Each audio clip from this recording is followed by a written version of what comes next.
Hello, my name is Rich Channick. I'm a pulmonary critical care physician, director of the Pulmonary Hypertension program at Massachusetts General Hospital in Boston. Today we're going to go a little deeper into pulmonary embolism. The symptoms of pulmonary embolism can range anywhere from mild chest pain, what we call pleuritic chest pain typically, where it's a sharp pain, often worse with a deep breath. It can very commonly present with acute shortness of breath. And the acute nature is important and may help distinguish it from other lung issues. So, you're out there, 1 second you're fine, the next second you can't breathe. And that kind of very sudden onset makes us much more suspicious for pulmonary embolism. In worst cases, the patient can have what we call syncope or pass out. And many patients with large pulmonary emboli present with a sudden episode of syncope. The recommendations are for treatment duration depends on a couple of things. It depends if this was their first clot or their second. If it's the second clot, the recommendation is lifelong anticoagulation. So if you've had one before, you're going to need to be on blood thinners for the rest of your life.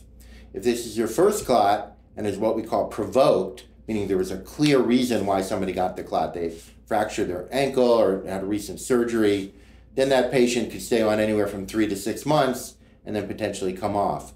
For patients who've had an unprovoked clot, meaning we don't know why you got it, they're in the gray zone, and we discuss duration of treatment. There may be some blood tests we can get to try to help determine, so I can sit down with the patient and say, look, based on these readings in your blood, your risk at 1 year if we stop the anticoagulation of getting another clot would be, let's say, 6%, and at 5 years, 15%.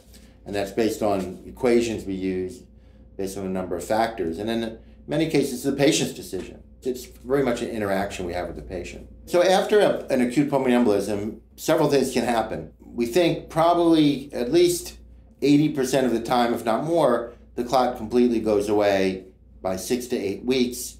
The body's dissolved the clot, there's nothing left, and the patient's back to where they were at. In the remainder of the patients, a couple of different things can happen. And this is something we're learning more and more about. There is something we call the post-PE syndrome, which is a broad term, but it refers to patients who never quite get back to normal after they've had a clot. And it's pretty interesting because in some of those cases, we can't really find a reason for why they're just not able to do what they used to do. And some of it may be what we call deconditioning or maybe even fear. A patient had a life-threatening event, a previously healthy person, they're probably afraid of having another one. And so that may affect their overall quality of life and exercise capacity. And then there are the patients where the clots are still there. And that's probably anywhere from, maybe in the 5 to 10% where there's some clots still left in the arteries of the lungs. They haven't gone away, and they've actually formed scar tissue. So as a clot gets older and older, it's really no longer a clot. It's scar tissue blocking the inside of the artery. Whether that causes a problem for the patient depends on several factors, some of which we don't understand. One factor being, well, how big is it? So if it's just a little bit of a scar down in a tiny little blood vessel, you're probably not going to have any real problem with that.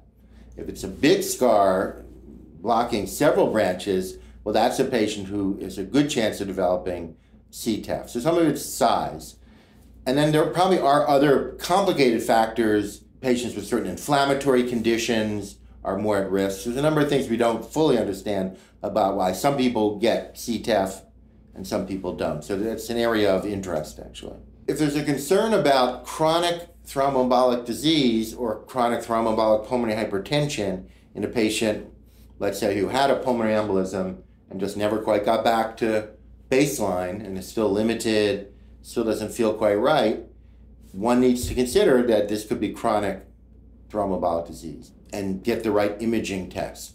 The right imaging test, we feel, is a ventilation perfusion scan, a nuclear medicine test, easy to get, and it's a very sensitive test. So if there's even a little bit of clot left, the VQ scan will show it. And it really is a good screening test. If the VQ scan is normal, you're not going to have CTEPH. But the other side of the coin is patients who present with pulmonary hypertension, in other words, just shortness of breath. They're found to have an abnormal echo, they get a right heart cath, and they find they have pulmonary hypertension.